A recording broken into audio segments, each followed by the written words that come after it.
পশ্চিমবঙ্গ সরকারের উদ্যোগে রাজ্যের বেকার যুবক যুবতীদের আর্থিক সহায়তা করা হয়ে থাকে যুবশ্রী প্রকল্পের মাধ্যমে।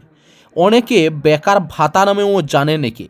প্রকল্পের নাম যুবশ্রী প্রকল্প। যুবশ্রী প্রকল্পের যোগ্যতা পশ্চিমবঙ্গের স্থায়ী বাসিন্দা হতে হবে। প্রতি পরিবারে একজন বেকার সদস্যকে দেওয়া হবে।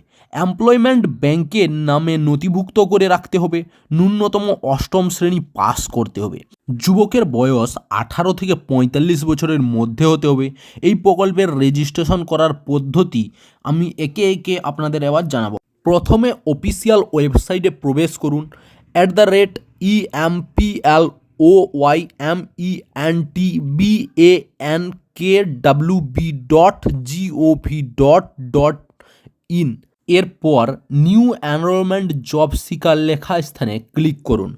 সমস্ত শর্তাবলী ভালো করে পড়ুন, তারপর অ্যাকসেপ্ট অ্যান্ড কন্টিনিউ করুন। প্রয়োজনীয় নিজের তথ্যগুলি বসিয়ে এবং প্রয়োজনীয় নথিপত্র আপলোড করে সাবমিট বাটনে ক্লিক করুন। নাম নথিভুক্ত ঠিকভাবে হয়ে গেলে সবশেষে রেজিস্ট্রেশন নাম্বার পাবেন, সেটি লিখে রাখুন। নিকটবর্তী এমপ্লয়মেন্ট এক্সচেঞ্জ অফিসে 60 দিনের মধ্যে গিয়ে নিজের নথিগুলা দেখিয়ে প্রোফাইলকে ভেরিফিকেশান করে ফেলুন। কি কি কাগজপত্র লাগবে?